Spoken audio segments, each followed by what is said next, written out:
Margriet Groenewald is volgende hier by ons. Terwyl ek vir Margriet inbring, wil ek net gou vir Kas 'n boodskap stuur en maar Kas. Nou is Kas. Margriet, ek stuur net gou vir Kas Olivier 'n oproep, 'n boodskap hier.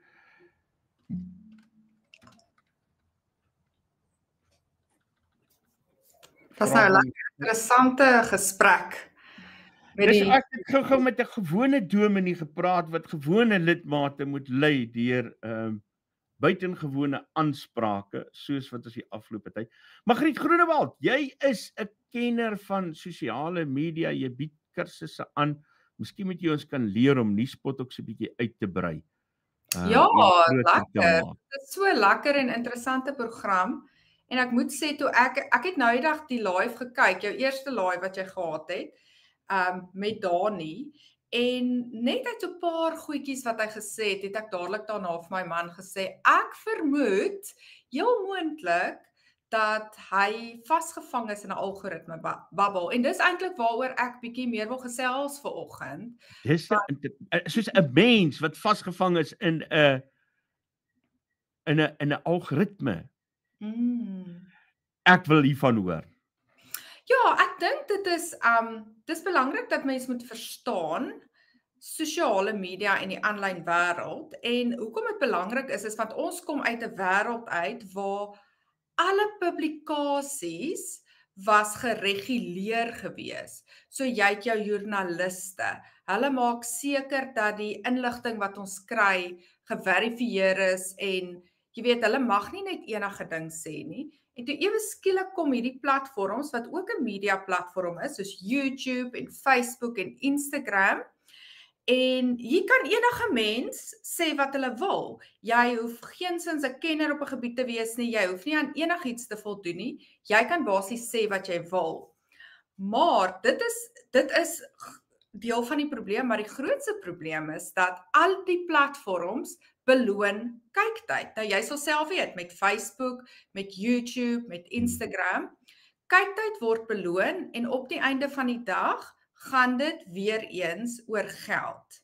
Soos wat die meeste goed maar in die wêreld oor gaan, dit gaan oor geld. So wat basies gebeur op 'n platform soos YouTube, daar is nou mense wat daar buite is wat goed begin publiseer. Ek meen, jy kan gaan kyk in enige ding in die wêreld wat jy iets van wil weet, gaan daar wees op YouTube. Maar wat dan nou gebeur is, so vinnig soos die algoritme agterkom, wat is dit wat jy in geïnteresseerd is, gaan dit nou natuurlik vir jou meer van dit gee. Nou, ongelukkig is gewone nuus is maar vervelig. Jy weet, so dis nie noodwendig iets wat mense gaan wil kyk nie. You telling me. So waarna kyk mense? Goed wat ekstreem is. En Ek wil net vinnig vir jou sê, nê, na verlede week wens ek het baie meer Dani Botha wat ek op my program kan sit. Ja, maar dit is nou presies, want dit is waarna mense dan nou kyk, en ongelukkig is dit wat gebeur met, ons sien dit met die politiek, ek meen, die polarisasie, die mense wat so, jy weet, vrees, goed soos vrees en slegte nuus versprei verskriklik. So, wat ek dink wat gebeur het met Dani, is hy het moontlik iewers iets gehoor. Ek hoor nou hy sê hy het by daai ander profeet gehoor, en toe begin hy self kyk, en hy gaan toe op YouTube, en YouTube begin vir hom al hoe meer en meer en meer mense wys wat hierdie goed sê. So net na julle onderhoud het ek op YouTube gaan kyk, toe sien ek hier's duisende video's, maar weet jy wat, Isak, van daai video's het nie eers 'n mens nie, dis AI. So daar's 'n teks en is AI, en jy kan net daarna luister. Maar wat nou gebeur is, jy kom basies, so die algoritme bubble is waar jy kry die hele tyd bevestiging van dit wat jy reeds glo. So twee mense kan langs mekaar sit, die een kry heeltyd inligting oral op sy foon waar hy kyk, is daar 'n sekere punt wat die hele tyd bevestig word, en die ander persoon weet teenoorgestelde punt. Want jy word gevoer met dit wat jy wil sien. So dan is dit basies so algoritme bubbles amper soos jy loop in 'n kamer in vol spieëls en oral waar jy kyk reflekteer dit jou eie idees terug. En dan wat gebeur is, jy gaan na ChatGPT toe. En raai wat? ChatGPT is net so skuldig. Want Chat is nie 'n waarheidsmeter nie. Chat is gebou op duisende en duisende ander mense se opinies. So die oomblik wat Chat hoor, ons gaan in hierdie rigting, dan gaan Chat vir jou in hierdie rigting antwoorde gee wat jy wil hoor. So wat jy moet doen, is jy moet basies sê, gee vir my 'n teenargument. As jy iets glo, so sterk glo en jy sien dit oral, moet jy gaan en sê, wat is die teenargument hiervan? Dan ewe skielik word jy gehaal uit daai algoritme bubble en dan sien jy, o, jene, hier's 'n ander wêreld. Dis amper soos jy sit brille aan hoe jy die wêreld sien. En wanneer dit met emosie kom, daai sosiale media, emosie soos in hierdie geval baie vrees, nê? Dan kry mens daai dopamien, jy weet enige emosie en die sosiale media gee vir jou daai dopamien spike. En dit raak soos 'n tipe verslawing en dis ongelukkig die tye waar ons is. So wat ek basies vir mense wil sê is dat nie alles wat jy sien aanlyn moet jy glo as die waarheid nie. Jy moet altyd gaan probeer om teenargumente te soek daarvoor. Wat ek byvoorbeeld doen al baie lank is ek sal byvoorbeeld in die Suid-Afrikaanse politiek. Ek sal die politieke leiers van al die partye gaan volg en gaan kyk wat hulle sê, want iewers daai 1% wat hulle sê wat waarheid is miskien wat mens moet hoor. Want as jy byvoorbeeld net die een kant van die storie hoor en dan kom dit na die sielkunde toe wat die woord in Engels is daai confirmation bias, wat jy hou daarvan om goed te sien wat jy reeds glo. Ek wil gou vir jou iets vra in lyn hiervan, want ek het dit vanoggend nou weer gesien, hè. Kyk, die lekker van my werk is waar ek sit, is ek kan sien hoe albei kante van die spektrum, ek vereenvoudig dit nou, spektrum het nie noodwendig en ons sien net twee kante nie, daar's 'n veelheid van opinies, maar in die breë kan ek van links na regs moet ek kyk om 'n behoorlike nuuskanaal te kan operate. So ek kan sien hoe mense aan die ekstreme kante hulle self, kan ek dit nou maar noem, vergiftig. Ja. Want hoor gou wat gebeur.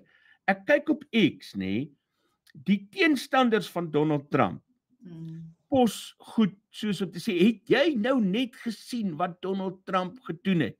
What an embarrassment for the American nation. Die Trump ondersteuners pos iets om te sê, kyk net hoe oulik was Donald Trump nou net, en die media sal dit nie vir jou wys nie. So van al hierdie kante af word hierdie goed gevoer, en as ek nou dit in ag neem wat jy nou net gesê het, dan sien ek hoekom anti-Trump mense byvoorbeeld so hysteries anti-Trump is en pro-Trump mense so hysteries pro-Trump is. Dis presies wat gebeur. En natuurlik weet ons Trump is 'n geweldige goeie besigheidsman, hy's 'n geweldige goeie bemarker en hy weet dit. So wat gebeur het, byvoorbeeld voordat hy verkies is hy het absoluut gebruik gemaak van hierdie tipe goed. So wat hy ook sou doen is hy sou baie meer ekstreme goed sê, want hy weet dit word gedeel. Soos dit is die tipe goed wat emosie uitlok. En dit is hoekom hulle sê, en daar's eintlik, Isak, daar's 'n baie interessante dokumentêr op Netflix en die dokumentêr se naam is The Social Dilemma. En die social dilemma gaan juis oor dit wat jy presies nou gesê het, want as ek pro-Trump is, dan gaan oral waar ek kyk op my YouTube, op my Facebook, op my Instagram, gaan vir my alles uitwys wat hy ongelooflik goed doen. As ek anti-Trump is, gaan ek alles die teenoorgestelde sien. Nou wat gebeur is, dit voel vir my dan soos my werklikheid. Onthou dit wat jy sien aanlyn, voel soos jou werklikheid. Dit is soos in die verlede het ons almal dieselfde nuuskanaal gesien, okay? So ons almal was dieselfde gefiltreer. Maar nou sien ek in my deel, anti of pro, en jy sien jou deel, en nou praat ons met mekaar, en nou sê ek soos, maar hoe kan jy nie die feite sien nie? Jy weet, en dis wat daai polarisasie veroorsaak, want ons albei is in ons eie algoritme bubble, wat dan veroorsaak dat ons glad nie kan eye to eye sien nie, want daar is nie 'n middelweg nie, en dis regtig, dis die dokumentêr se naam, The Social Dilemma, want dit gaan oor kyktyd. So mense wat informasie daar buite sit, wat pro-Trump of anti-Trump is, onthou dit gaan, jy word beloon, en dit gaan alles oor geld op die einde van die dag, jy word beloon vir kyktyd.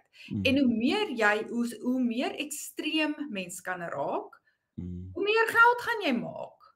En dit is ongelukkig waarom ek praat oor hierdie goed, want ek sê vir mense, jy weet, jy moet terugstaan.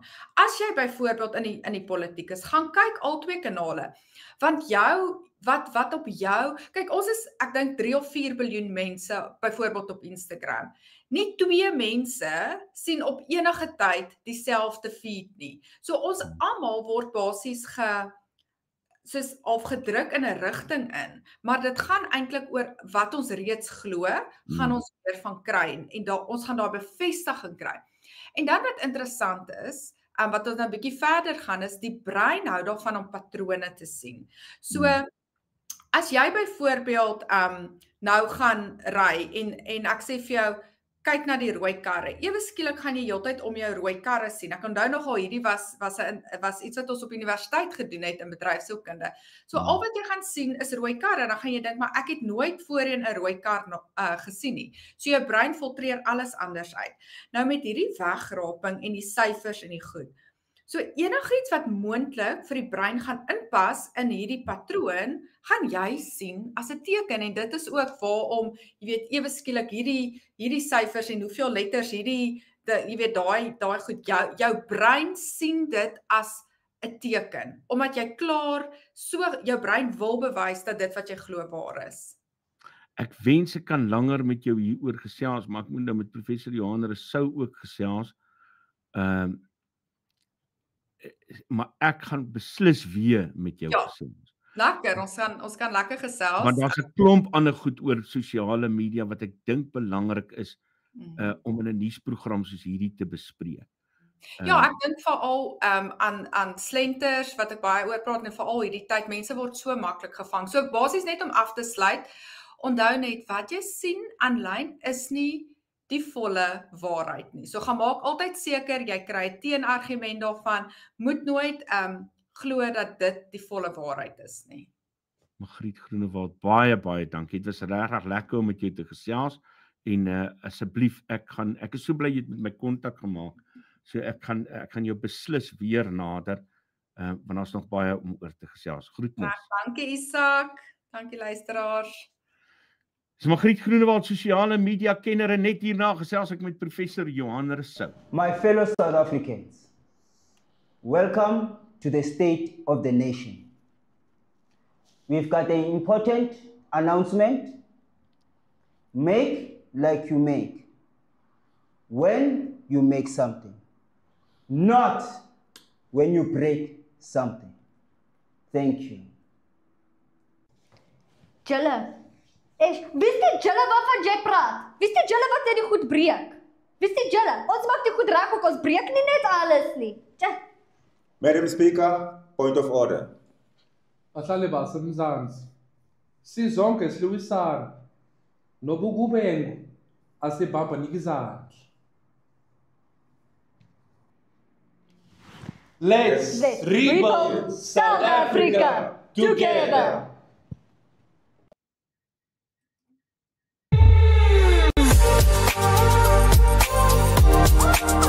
Jy luister na Isak Du Plessis op Nuuspot.